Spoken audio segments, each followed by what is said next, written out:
Salam jumpa. Dalam video pembelajaran ini, saya Diki Desyakari. Pada kesempatan ini, saya akan membawakan video pembelajaran yang berjudul e-business strategy dalam topik Digital Business Strategy Failure.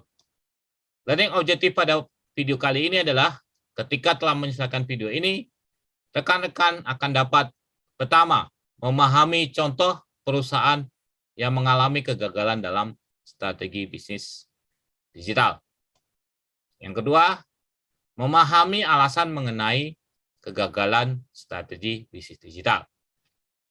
Banyak perusahaan digital telah gagal atau terpaksa merger, dan banyak perusahaan yang berinvestasi dalam e-commerce tanpa mencapai pengembalian investasi yang memuaskan dan mengalami kegagalan dalam strategi bisnis digitalnya. Berikut nama perusahaan yang mempunyai strategi bisnis digital yang gagal. Pertama adalah Bow atau clothing retail. Kemudian Itoy atau retail. CD Now, ini perusahaan retail. Pipot, online grocer. Vertical Nets, online B2B marketplace. Dan yang terakhir adalah Modus, B2B marketplace. Kalau di Indonesia adalah astaga.com. Lalu apa yang dapat dipelajari dari ini, dari kegagalan mereka? Biasanya ada masalah yang mendasar yang mengakibatkan kegagalan perusahaan digital. Miller tahun 2003 telah meninjau kesalahan penilaian ini dari analisa banyak kegagalan perusahaan digital. Dia percaya bahwa kesalahan terbesar yang dibuat perusahaan adalah pertama, melebih-lebihkan bahwa pasar akan cepat mengadopsi inovasi digital atau .com. Yang kedua adalah selanjutnya, diasumsi bahwa inovasi baru akan dengan cepat menggantikan penawaran produk yang ada. Misalnya belanja bahan makanan online akan dengan cepat menggantikan belanja bahan makanan konvensional. Alasan lain yang disebutkan oleh Miller meliputi pertama adalah timing error atau kesalahan waktu. Yang kedua adalah lack of creativity atau kurangnya kreativitas. Yang ketiga adalah offering free services atau menawarkan layanan gratis. Yang terakhir adalah over ambition atau ambisi yang berlebihan.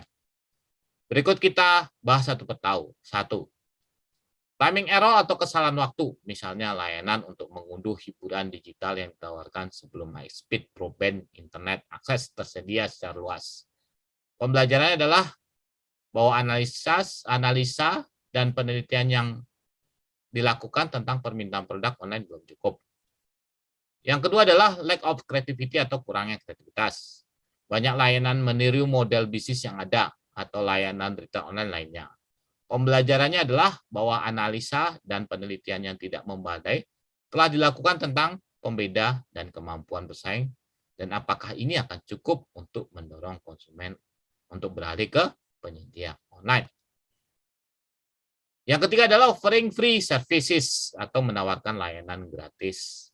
Banyak layanan yang ditawarkan gratis untuk mendapatkan site visitor dan registration, dan kemudian menjadi sulit untuk mendorong pembayaran untuk layanan mereka yang lebih baik. Ini adalah keseimbangan yang sulit antara biaya dan pendapatan untuk dilakukan dengan benar. Yang terakhir adalah over ambition atau ambisi yang berlebihan. Untuk mendapatkan pendanaan investor di antara banyak perusahaan pesaing, beberapa pengusaha melebih-lebihkan permintaan akan produk dan pertumbuhan perusahaan mereka. Di luar alasan yang keempat tadi di atas, untuk menunjukkan kesalahan klasik yang sering dilakukan oleh perusahaan startup dan yang sudah ada adalah sebagai berikut. Yang pertama adalah situation analysis, yaitu kurangnya ketelitian dalam meneliti permintaan untuk produk baru dan kekuatan kompetitif. Yang kedua adalah objective setting atau menetapkan tujuan yang tidak realistis atau lebih buruk lagi, yaitu tidak menetapkan tujuan yang jelas. Yang ketiga adalah strategi definition. Keputusan yang buruk tentang bisnis dan revenue models, target markets, product differentiasi, pricing, dan distribusi.